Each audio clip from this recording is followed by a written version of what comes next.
Okay, we're going to do an example of a probability question from an exam. It sort of is dealing with the grade 11 part of the probability content, but it comes up. And let's take a look at this. There's an airways, that Banana Airways, that has people that are drinking tea, coffee, and fruit juice. And there's males and there's females drinking these drinks. And they give us a lot of information, but some of the information they don't give us, the B, the D, the C, the E, and the A are just parts of the block that just aren't filled out. Okay, let's take a look at how we do this kind of contingency table thing here. Now, okay, write down the value of A. Well, that's not very hard because we got two different ways we could figure it out. We could take the 60, all the males and all the females together, they add up to 160. We need that number later on. It's an important number because if we're picking somebody at random, that number there is the total. That's the total. What is the probability that a random selected passenger is male? Okay, so this is this in the notes that I gave out a little bit earlier that you need to know. The probability of an event is the number of favorable outcomes, the things that you're looking for, over the total number of things that can happen. Well, if you're picking from 160 people, there's 160 different people that can be picked. That's the total number of outcomes. But the number of favorable outcomes is what they're asking for. So let's say, what's the probability that a passenger is male?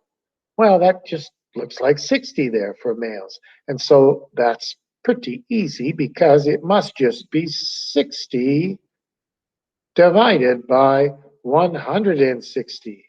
And you can reduce that fraction. I guess if we divide the top by 20 and the bottom by 20, that is the same as 3 over 8. You could also make it into a decimal or a percentage if you wanted to, but that's the basic probability thing. Okay, let's put that up there for now. Okay, so let's take a look at the next thing, the next question. It says, given that the event of a passenger choosing coffee is independent of being male, calculate what B is. Okay, if they say this word independence, you need to think about this formula. This is the test for independence, the rule for independence. And if you just write it down using the things that they've got, you're going to get a mark and you're going to get the question right because you're going to get to understand what's going on. So let's try and build the equation based on what they say here. The event of a passenger choosing coffee and being male. So what's the probability of picking coffee and so we can put and being male? Well, if they're independent, it should equal the probability of the coffee times the probability of being male, times the probability of being male. Well, you actually get a mark just for writing down this test for independence.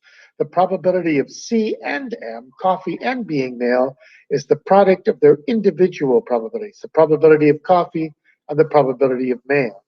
But probability of male, hey, we just did that. So instead of the probability of male, we can put in this number, 3 over 8.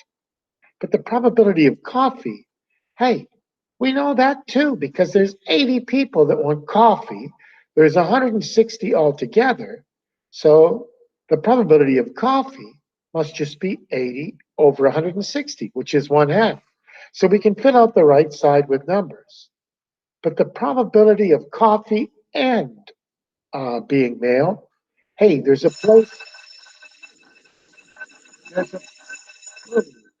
place in this contingency table where there's a letter that stands for coffee and male, for being male and drinking coffee, and that's the little letter B.